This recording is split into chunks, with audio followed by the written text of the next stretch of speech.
Okay, Paulie Santoro, tell me a little bit about really what you do on a daily basis when it comes to esports and gaming. You do a lot of things. I know I've Yes, seen you sir. on different streaming platforms. I've seen you hosting events. Give me some background on what you do on a daily basis. Let's start it with that. I come from traditional background in esports. I was a competitive player, one of the first multi-genre competitive players I would place in both Gears of War as well as the Dead or Alive fighting game series. So fighting games as well as shooting games. I did that from about 2004 till, and these dates aren't exact. I'm just trying going off memory here, but till about 2004 to like 2013, and then I started really getting involved into more of commentary, host work, MC work, and I had done a bunch of reality shows along the way, like Friday Night Fights with Call of Duty Activision around Modern Warfare 3. I had done stuff with Twin Galaxies and Jace Hall with the Infinite Crisis experience. And then I also really my probably my biggest break was getting casted on the Caster, which was by Hi-Res Studios back in 2017, and that was my first big break there. And then that actually lets them hiring me full time, and that was as a commentator and talent piece. So that was my first break into the industry as a full time talent piece in 2017. So I've done this for the last 15 years. And now I'm actually getting involved with EsportsU as an executive. This is my first year, trying the executive life out. Very different than being a shock value talent piece. But as also Bub, I'm sure you're learning too. There's just different levels to it, and Mhm. yeah, I'm really happy to be here with you, Bubba. Thank you so much for bringing me on the show, man. I really appreciate that. This show is all about back to school. Right, And the reason we bring people onto this show specifically is to help them understand the esports and gaming industry and the college and career opportunities that we all live in and right. we all work in our small little ecosystem, our small little bubble of esports. We seem to know a lot of each other. And I know have worked with a lot of really cool people and been at a commentating desk with some really cool people. Give me a story, maybe what's maybe the top person, or I don't know, that's probably not the best way to put it. Give me somebody you've shared a desk with or commentated with that was just amazing or out of this world or super famous. I've had the pleasure with working with some of the best. All right, I'll give you a quick one and a longer storied one. The quick one is recently working with Doc Haskell. I'd never worked with Doc before. I thought it was really cool the way Boise State has their program set up, how's their production set up, and from someone when I was competing, collegiate esports did not exist. There was no plant or foundation or center production. They have a collegiate production center around the esports, so they even take it one further. So just seeing that in 2022 now was pretty breathtaking, and the professionalism of Doc and Boise State was another level. So that's that. The longer story is, you know, my first ever mentor was Fatality, because Jonathan Wendell, because Mhm. when I was 13, he was in Game Informers. He was winning the Quake Championship. 03, 02, I believe, were his back-to-back years. I know 03 for a fact. So it's either 03, 04, 03, 02, but he was winning those back-to-back years. And I remember seeing him in the Game Informer. And when I first started competing in Gears of War and Dead or Alive, and even Halo 2 on game battles, I didn't know how to beyond take this to my parents or talk to anybody about it, or collegiate didn't exist, so I couldn't go to school for it.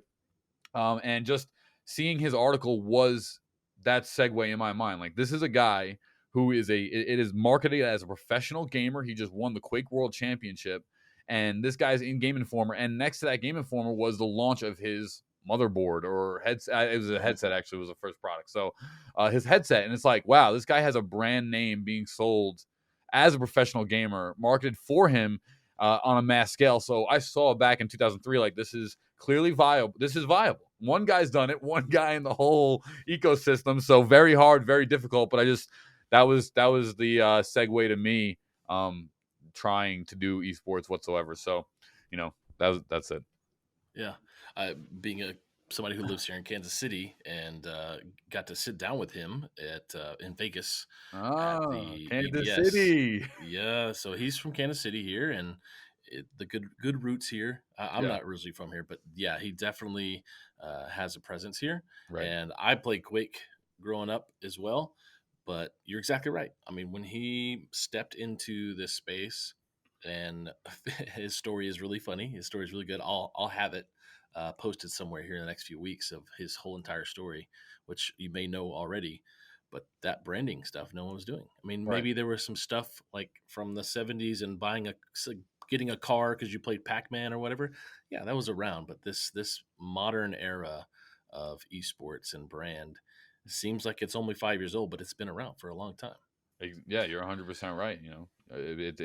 He was the very first in my mind. You'll like, I know there were people that were competing the arcade era. Walter Day and those guys, Billy Mitchell and Donkey Kong arcade era stuff. Hmm. Like, I know there was competition prior, but when I look at that first influencer, professional gamer marketing branding, and doing it from just a player and esports standpoint, it was Jonathan Wendell. So Hmm. he's the first. He's the in grandfather of it to me in my eyes. So let's jump into college a little more. I would love to hear some of your accolades of all the different things you've hosted in and you've commentated for. And let's say, let me ask this: do you enjoy more hosting or commentating? The grass is always greener on the other side. That's the way I'm gonna put it. Because when you're casting and you're in the pits and you're doing, I remember sometimes I'd be accepting multiple different job companies in the same day. If one finished at 7, I would do another one at 9 if it allotted for, and those days would be long and difficult. And when you're a commentator and you're coming up, it is a grind because a game like Valorant, a game like League of Legends, you know, even footballs and basketball's an hour and a half, 2 hours with breaks. Those games, rare breakage, nonstop talking. It's very difficult. So, as I've been transitioning into hosting, I've been enjoying being that segue between casual, competitive, or desk, or host and crowd.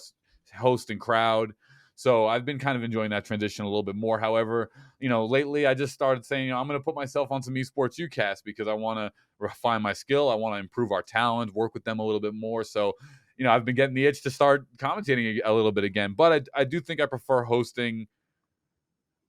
Man, I enjoy them both. I have to say that I enjoy them both, but Mhm. lately I've been hosting more.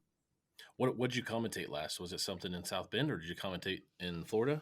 No, the last thing I actually did, the last 2 times I commentated was for Doc Haskell and Boise State. They invited me to do their the USO sponsored with presented by USAA. They launched a new gaming facility inside their Virginian-based military base or base it was being opened, Quantico in Virginia. So I commentated the launch of that Halo 2v2 for the servicemen and women that were competing in that event. And I've been Yeah. playing a lot. I mean, I played Halo Infinite at least 45 days straight before, and I also went to LCS Raleigh. That too. I competed at LCS Raleigh in Wow. Halo Infinite, so it was just kind of fun to do that. And yeah, so I did that with Doc. But you were kind of talking about before some of the things I commentated after that show, The Caster, I had then been hired by High Res. They let me, I did the entire Paladin series for them. They had a Mixer console edition series I did as well with Rain Day and Pretty Hair and La Tigris. And then we did some stuff. They actually, it's funny enough, they got me introduced to collegiate before anybody because that year, rounding out that year, 2017, they had me do the Paladins Collegiate World Championship. So that was kind of interesting. So when esports, you started coming around and getting these opportunities to do South Bend before I was a part of the company, doing South Bend and as a freelance, and then doing Chemistry as a freelance. It was interesting to come back to that collegiate space, and yeah, everything comes full circle, I guess. Yeah, yeah. Heck, Paladins, I played that for a little bit, and it was Fortnite without building walls, but for the Lord of the Ring nerds. That's how I Yeah, felt it. it was interesting. It was that team play, Hmm. character based, role based shooter. Hmm. But it Yeah. was free to play. That's Hmm. the advantage, right? Free to play. I'm always going to be a fan of that model. Yeah, 100%. Yeah, Okay, so you've done some hosting, done some commentating over these years. You have worked with some big names. You've worked with some amazing people who win awards, like Doc Haskell does, and he's definitely the godfather that we all know him to be. What's the hardest thing about commentating? Let's talk about commentating first. sure. And I think I know that's why I don't do it. Is I can commentate soccer and I can color commentary sports because I played plenty and I referee plenty, but Sure. man, I maybe could commentate Warzone or Halo Infinite because I play it, but Right. is that the hardest thing, or is there something even harder than knowing the game and the characters and everything else? Sure. Well, I mean, this is something that's still being developed in the space, but I come from traditional sports background. When I grew up, it was listening to traditional commentators, Mike Breen.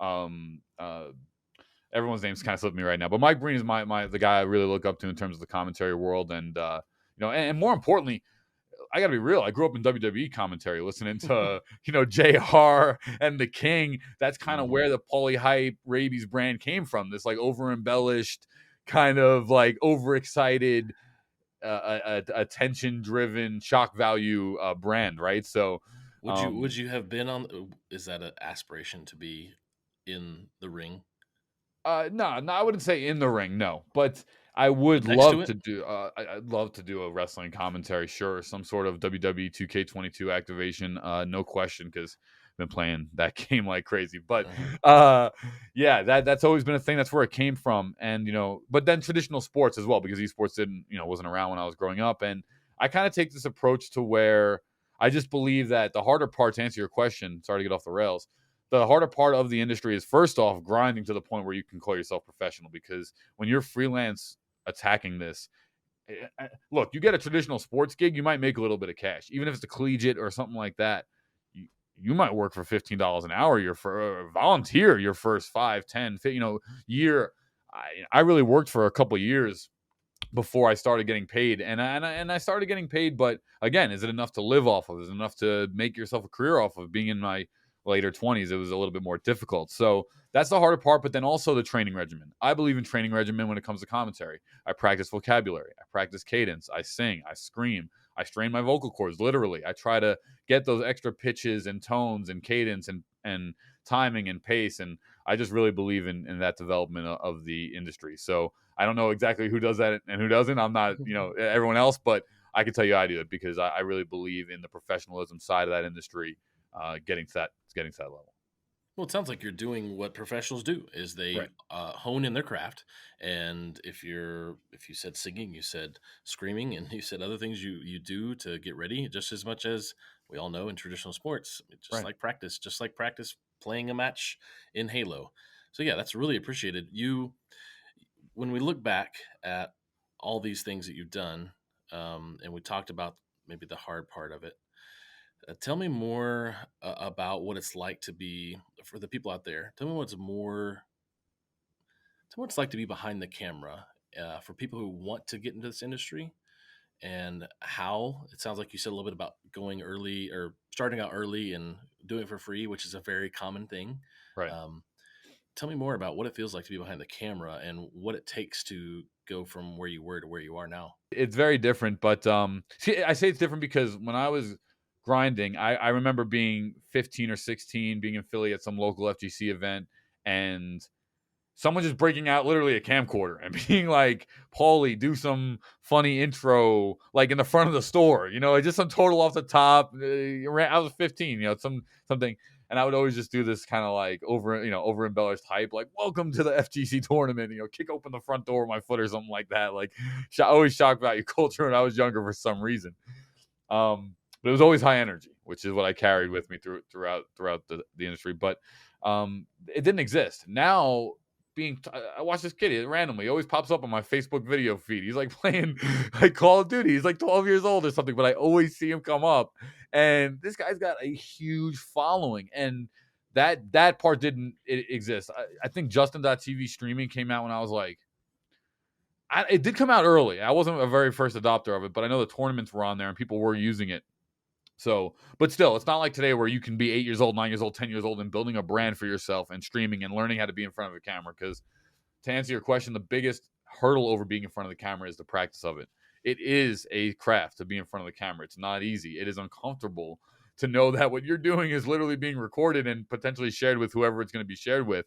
To have that poise, to be able to be yourself while the camera is on you at any point in time is a skill that only comes with sitting in front of the camera for hours on end in different situations, watching yourself back on camera as well. So that's something that is a little bit easier, and I say it's different because of how more accessible cameras are in today's society. Well, we're going to have some coaches on the show in the next few weeks. Nice. And I definitely want to make sure we're an advocate for these coaches out there. I just talked to a coach today who he says he's getting looked at by D1 schools to be a coach for them. And he's at an NAIA school and he's getting looked at. And I said, hey, don't take less than X amount and make sure you have a couple different staff, and that you're not just doing it by your own, because that's a standard we're kind of living by right now in the college space for Sure. esports. And I know I want to dive in kind of that as well, but I want to look back at the talent side with that in mind. Sure. When we think about what you said about how you get paid or not paid or whatever amount, is there industry standards for esports commentating, hosting, that's really best practices out there, or is there unionization type stuff? Is there um, AFL CIO type groups that are helping you be career talent and celebrities and personalities, or is that really missing and we don't know? It's just kind of a hodgepodge of everything happening. Right. There's a little bit of everything, but mostly kind of just a mixed blend. It's 99% freelance work, whether you're with an agency or not. However you want to get the work is up to you. But the top people, obviously, with agencies, but it's all freelance work for the most part, and that is something that's missing. There is there's not much, especially towards the talent side. Like that is starting to slowly develop towards production based side in terms of operating tournaments and the camera work behind that, and the Full Sail Academy doing programs like that where you can actually go for that curriculum to learn about how to do that. But in terms of a talent aspect, it's something that's like loosely being incorporated. Boise is another advocate of that. They kind of lead that, where they have their students be the host of all their live events, right? And a co-caster will be a host and a student as well. So these are things that are developing over time, but at the moment it is definitely a wild west, and there's not really anything that's bottlenecked down to saying, hey, we are an organization or corporation dedicated to the training, hiring, the whole process of talent acquisition. If I look at what we're talking about here with talent, do you talk to other talent and other hosts and commentators? What's the going conversation about what is also missing? I mean, you as an expert are actually hiring people Right. alongside of commentating or hosting with Right. them, so you know this industry really really well as an expert in it and an expert at an executive level hiring people. What's the gossip? What's happening? What do we need to know that commentators and hosts are talking about that makes the industry not excel the way we want to, especially in the college space and when it comes to talent, host, and commentators?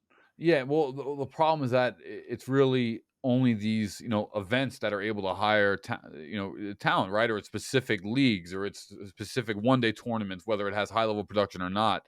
And there's because esports is so vast and so many different levels of collegiate and professional and international are being started, there's honestly a lot of work in the talent industry. It's increasing quite a bit, especially with the collegiate now coming into play. Um, but you got to realize this is the nature of the entertainment industry, at least at the moment. It's freelance based. It's freelance based, and part of that, and if you want to succeed in this, and this was something that I was kind of late to, in a degree, but it's that understanding of marketing and building a brand for yourself and honing your craft, because that is how you can dominate the freelance industry. I'll say that. There might not be the institutional backbones of a talent agency for everyone, or school-based talent agency, or so on, or even school-based programs that can give their talent regular opportunity. It's just the fact that you got to be able to build a brand and dominate the freelance market yourself. So that way, no matter which way the industry goes, you'll be able to, adapt and move on. Now, when we talk about talent, I wanted to go back to the coaching side. So, with Sure. now that's that thought process of what is missing and needed. I mentioned the coaches with salary and demand on their jobs. I Sure. think you probably talk to a lot of coaches, and you know a lot of people.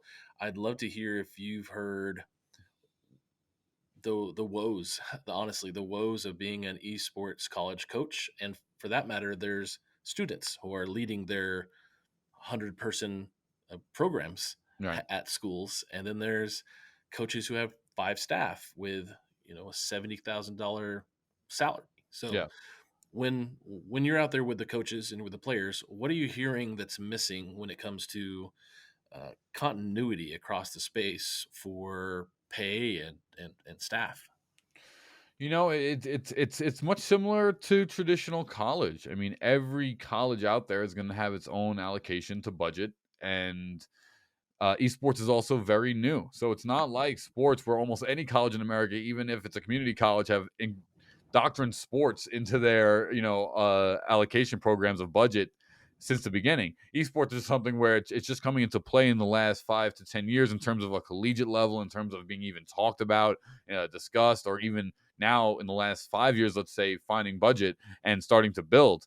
But it is building. It is finding budget, right? It's just we're literally living through it in its current time. So Mhm. this might be a process where, when I'm an old man, this is booming, right? Like, or whatever the case is. But this is still a process that's just being slowly, not slowly developed. It's being quickly developed. To be honest with you, the hurdles is that because look, if you have a program that has tons of funding, it's led by someone that's in charge. It's led by someone that's responsible. It's led by someone that doesn't have to go to college at the same time. That they are trying to do this job that's difficult of starting an esports club and program. And some of these students that undertake that task it's amazing. It's scary how you can even as a student undertake the task of starting a club for a university or college. I think that's something really incredible to everybody that does that. But as more schools believe in it, as it becomes a more staple part of entertainment, as it becomes a more staple part of society, gaming will start to get more funding and therefore will be able to grow, especially in the collegiate space. Once again, we're just in a kind of a term of waiting. I really do believe everyone's doing their due diligence to try to accelerate esports and gaming in all these different facets. It just takes time. Let's talk about the students. You mentioned that, and that's definitely where I wanted to go. It feels like this college space is definitely supportive of what students are doing. This scholastic esports, as it may be called, K through 24, from kindergarten through college, the students are the focus, and there are players and there are student athletes.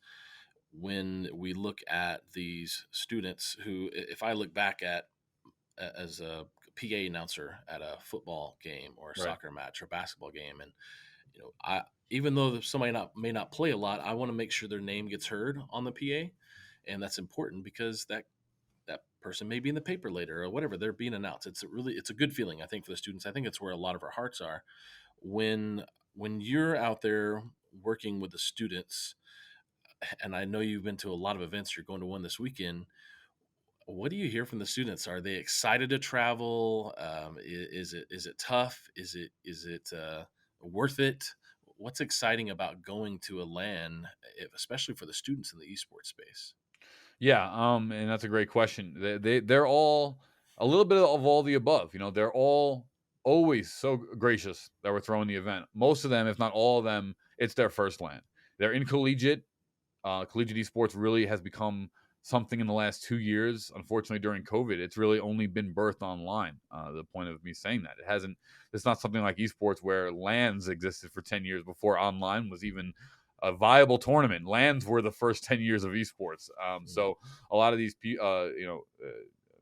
kids and young adults have never competed. And so when they come there and they even see a stage and the fact that they're playing in front of 30, 40 people, even on a low end, if not more, is just they're all so appreciative. We announce them. They come on stage, like you were saying. They get to have their name. Everyone makes at least one play, right? So they have their name on the screen. They have their name in the auditorium being spoken or the stage. People they're doing interviews afterwards. So just having notoriety when you're someone that's never been outside of your bedroom in terms of a professional sense is just game changing, right? It changes their viewpoint of what they're doing. It makes some of them believe in it more. Makes some of them think like maybe this isn't what I want to do. Maybe I don't like this as much. That was a little intense. I don't know, but I remember me being a player and being young. I didn't compete through a collegiate avenue, but I was the same age demographic going to tournaments. And when I was competing, one of the things that I was always it's a skill set to be able to perform live, and it was always a absolute enjoyment, excitement, very fun experience, win or lose. Sometimes losing was almost like a weight off your chest. Like you're so on top of your game when you're still in the winners bracket that you're just tense. You're just like really focused. You don't want to jinx anything. You're playing great. Once you lose and you're out of the tournament, you're almost like, wow, like, I get to go to Fridays right now and you just get a burger and just hang out for a little bit, and enjoy. You open up to the competition. Everyone becomes friends. You're hanging out for the weekend. So there's this double aspect to these tournament weekends. That's a lot of fun for the collegiate experience. So they love it. The kid, they have a blast, and we love being there too because they're only appreciative. No kid's like, this sucks. Like, I'm out of here. No one ever says that. Every time they're just like, thank you guys so much for putting this on. We're interviewing them. We're taking their picture. We're making them part of the show, and that's what EsportsU is really all about. Yeah, you're right. This is a long and taxing weekend, and we see organizers putting on these events, and definitely EsportsU is leading the way in the college space. Let's jump into production. I mean, you've done behind the scenes. You help out with that. When we talk about a long day, how does it look? What's a good production crew look like when it comes to putting on a LAN or even an online event for an esports tournament in the college space? Look like really the esports U team is the perfect example. This is a small knit crew that is operating something that's never before been done in the space, and they're doing it in the collegiate area of the space as well, which is even its own challenge and difficulty. So, a team that just has diligence, that just has passion above everything, really cares about the space and about where it's going and believes in it, right? Because those are the people that are, look, this area, especially collegiate, it takes more time than you're being paid for traditionally to grow from every aspect of it, freelance, salary, executive, all the way down to entry level commentator, talent piece, production person. Every aspect of it, it takes more time than you're being paid for because of how undeveloped or newly developed the scene is. And I think that's something that's a positive because it really just teaches insane work ethic to be a part of the space right now. And I do believe that the people that believe in it will be rewarded in the grand scheme of the space because of how much value it brings to everyone's lives, bringing competition to not only everyone internationally together, but also to all walks of life. Because look, if you're not 6'8" or a certain size, you're not going to get into the NBA.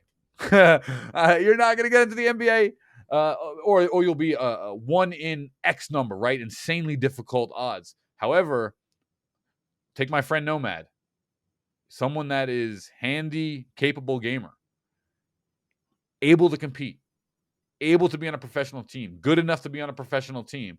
And that's something you don't experience in almost any other industry. And that's something I really believe in, collegiate as well as esports.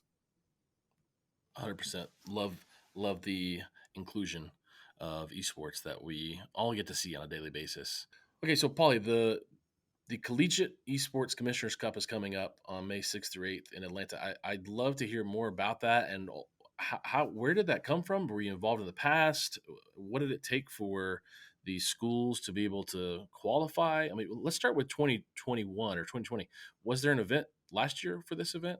Yeah, so it was the CENC, and it was their first year of just kind of testing the event. I was hired as a freelance talent to host, and that was just a virtual event. So that's really where it started. It kind of started with they ran the tournaments, I guess, in the background, but it had just been I don't remember if they did or not, so I shouldn't say that, but edit that part out. Mm-hmm.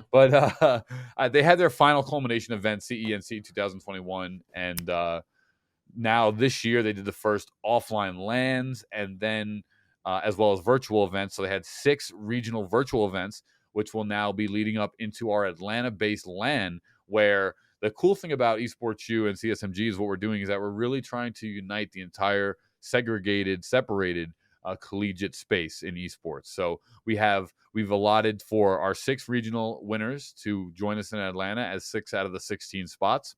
And then we've also invited the rest of the spots from almost every different partner conference or conference in collegiate esports to try to include everybody and to acknowledge everyone's work and body of work and effort and put on the biggest collegiate esports experience so far.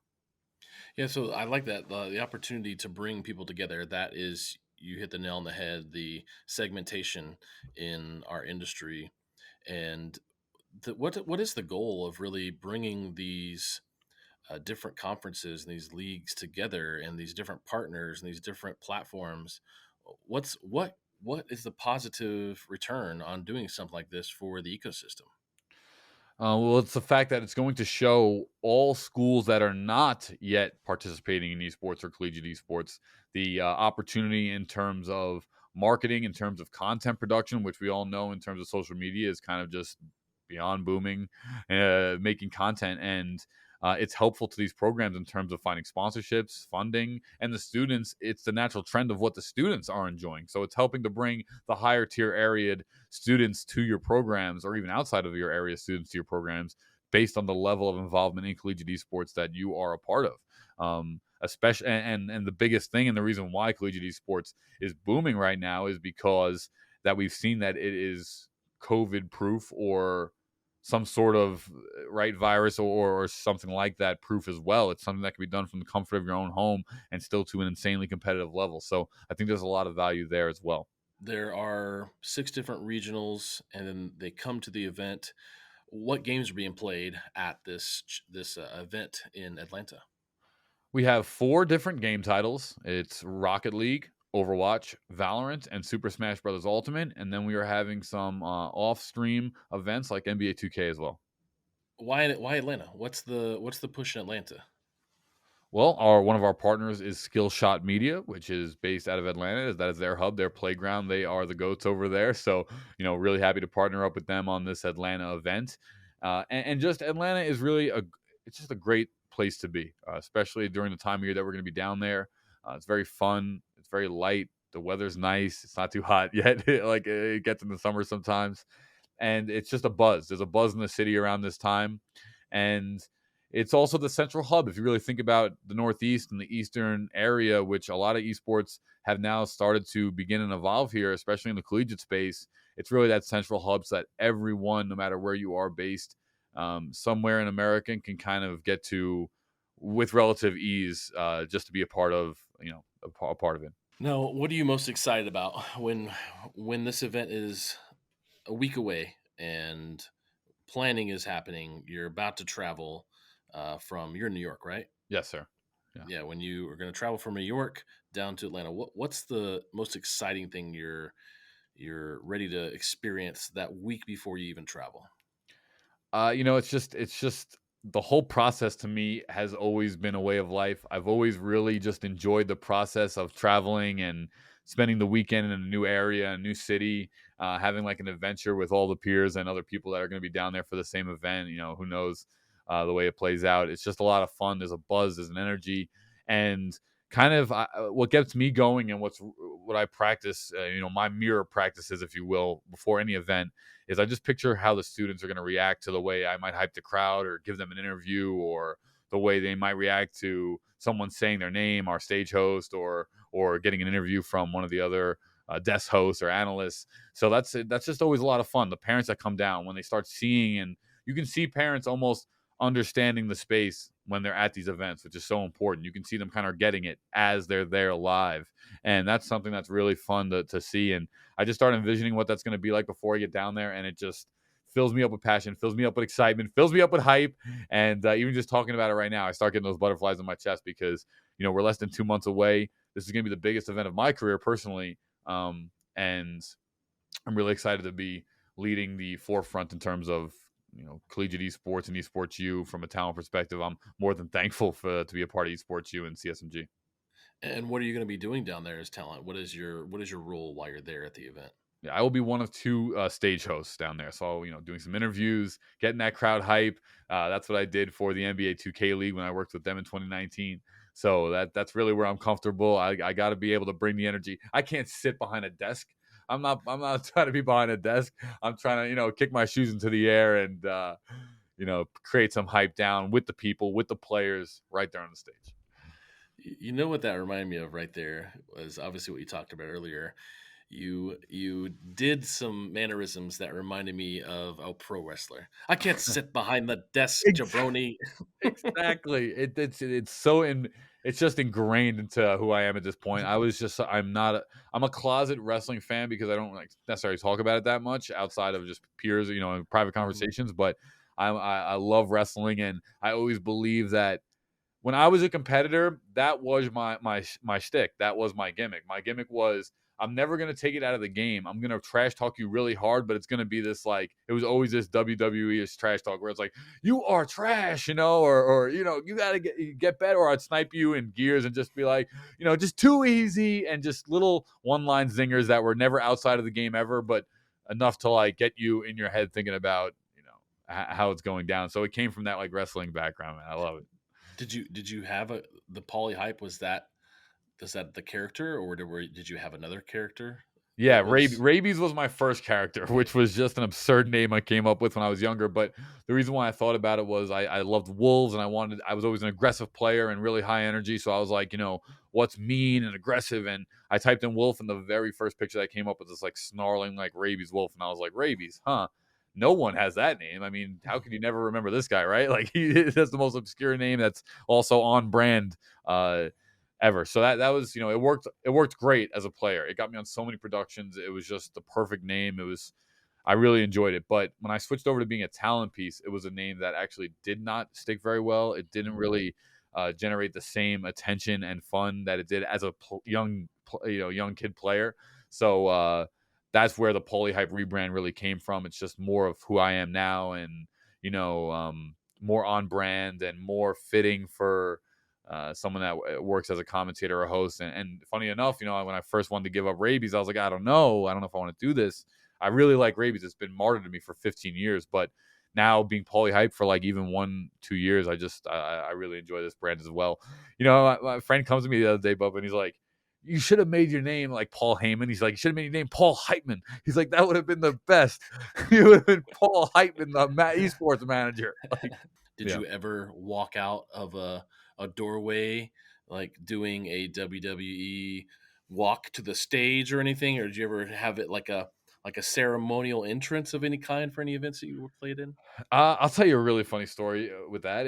When I did the Friday Night Fights activation for Call of Duty back in, I think it was 2013. It was the month before, no, sorry, '08 maybe. It was the month before Modern Warfare 3 came out, whenever that was. It was about 30 days before Modern Warfare 3 came out.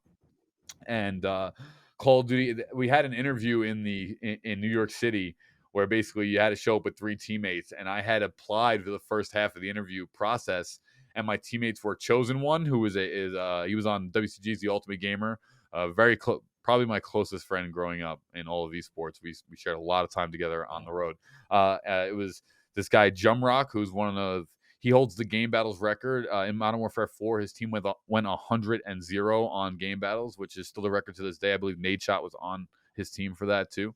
And then Commando, who's another piece in esports, who has a giant mohawk. But these guys were my team, and we wound up getting casted on this Friday Night Fights activation, and we were going against TLR. Funny enough, we were actually going against TLR Cloud One, who works at Epic, or maybe just left Epic, but we were going against TLR Cloud One, who's a very known face in the esports scene, especially Gears of War competitive scene.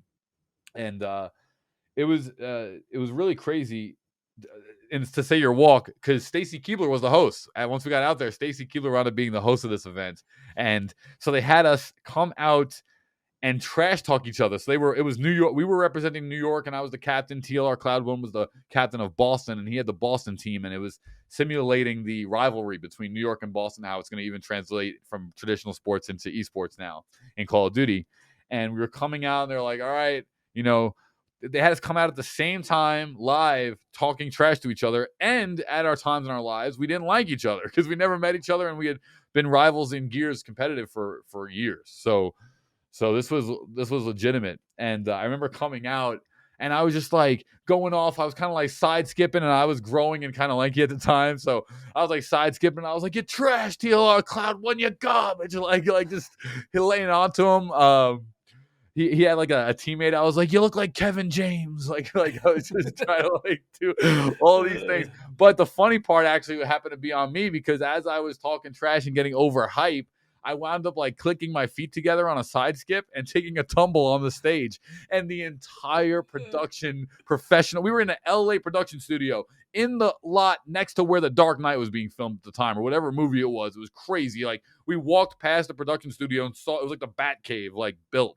We were on the next set. The entire production erupted in absolute laughter. Stacy Keebler lost it. She was like dying, like covering her mouth with her like cards, her cue cards or whatever. She was just like laughing beyond belief. And the production manager was just like, even both teams started laughing. Like, the trash talk went out the window as soon as I fell to the ground and rolled in front of the whole production.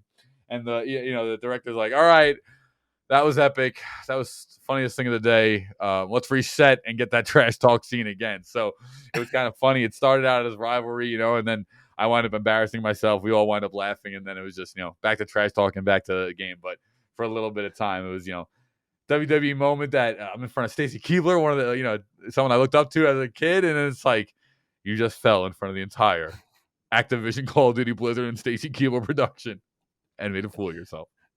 Are you now those people that you were rivals against? Do you still know them, connect with them, or are Oh you yeah, still great just? friends. Yeah, great That's friends. awesome. So started out as rivalry, but once that show was over, we did the traditional esports thing, which is, you know, trash talk online, make up at LAN, go hang out, and friends ever since. So that's the way it played out. Now I don't know if this will ruffle any feathers, but I heard going back to wrestling that it might be fake. Oh, oh. Clearly, they've never wrestled. I did 2 backyard wrestling shows in my life, 19 and 20. I went by the name Frankie Fresh. I came out to that song that was like, Nabadon, deet, Nabadon, da, da, da, da, dee, da. I did. But, script, this is the way when I first heard it was fake when I was a kid, I was like, I don't like this. But as I got older, I realized that this is watching a pre-recorded soap opera live. And that's what I think is actually really cool about it, because it's like these people are not only acting, but they're acting with their bodies on the line. Like, this guy just got thrown 20 feet off a damn cage. That's not acted. So, I mean, not to where it's scripted, but it's not acted. That guy's falling 20 feet and falling into a damn table. Like, so this, that's a part of it where I see where the athlete argument is. That's where the part of it where I see, like, I remember being 19 and 20, and I was a gamer, so I was not in shape. So this is not a good example. But I tried to do I had 2 10-minute wrestling matches in my life to about 20 people in the crowd. Nothing crazy. But I remember being so gassed after even 5 minutes of nonstop wrestling and taking hits from someone else and kind of like trying to sell and fake and out of the ring, in the ring, and running and jumping and picking some guy up with all your strength. It was really difficult. So that's something I thought was cool. I'm so glad we got to talk about the catalyst of your Yes, your sir. personality that, Yes, that sir. comes from wrestling. And you came here to EsportsU to learn about video games, and Yeah. we spent 10 minutes talking about wrestling. But hey, it's entertainment, and Yeah. that's what the esports industry likes as well, is entertainment. um, Lastly, let's cover like just the industry as a whole and Sure. where you think the industry is going to be in the next 5 to 10 years. What should we be on the lookout for? Is NFT, metaverse, Right. virtual Right. reality? What do we need to be aware of in your expertise, because you're in this space so deeply Right. and connected to so many people? What do we need to know about the next 5 to 10 years when it comes to esports, both scholastic and in the business world as well? Yeah, I mean, I think the entertainment side of the esports realm is where we've dabbled for the most part, competition / entertainment, where it's really kind of what all esports is be. Live streaming, you can throw in entertainment as well. I think that the part that needs to evolve is really why I signed on for EsportsU. I set out and told myself I'm going to stop chasing the pro scene as hard, and I'm going to try this collegiate esports, and I'm going to take a step back here and try to do this professionally. And it has been a massive challenge, but it's been really rewarding. So I think as this space develops, I think this is one of the keys to the focus, right? To take it away almost from, sure, still entertainment, but now we are going to indoctrinate the inclusivity of esports into every college in America. And I think that's where it needs to be headed, because to me, the entertainment aspect of it, let's say we just say tournaments, sure, new games are always coming out, but I do think that it hits a ceiling at some point. I do think that you've seen some shooter games, you've seen a lot of shooter games, you've seen some fighting games, well, you've seen a lot of fighting games. Like, so that college level of entertainment, I think, is really important, because that develops the ecosystem of scholastic, scholarship, and feeding into kind of what sports provides to college, where just this is a recreation activity that can be competitive, and esports follows that to maybe a higher level of intellectual, if you ask me, less physical, higher intellectual. So I just think it's another avenue that needs to be developed to help continually grow the culture that we have started from nothing more than trash talk online. Okay, lastly, what is your favorite game right now you're playing? Valorant right now, I'm playing the most. WWE 2K22 I got a couple days ago, and I'm not gonna lie, man. Did you play this game? Are you into wrestling at all? Yeah, when I was younger. Have you played other wrestling games?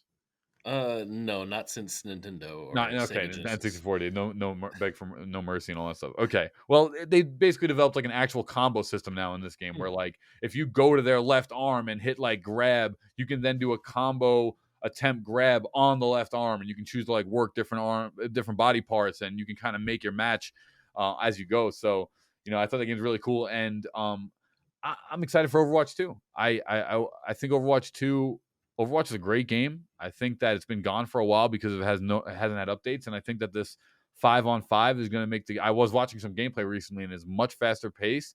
It's much more heavy on attack. Even if you're the tank role, you're not like a standing shield anymore. You can like scrap and like kill the enemy team and still do your job. So I think those are 3 games for the summer that I'm just really, really enjoying, and yeah, traditional esports. Well, I enjoy traditional esports, and I mix in one fluff game. That's WWE right now. I like the sweatiest. Let me rephrase. I like the sweatiest esport always. Mm. I like the esport where the average gamer is like Valorant. What is this guy like? What is he playing? Like, you know what I mean? Like they're just the average person who doesn't follow. Mm. Only knows the popular trends. Like what's Valorant? What's Overwatch 2? So I like the games that are very difficult um in mechanical skill because that's just what I respect where I come from.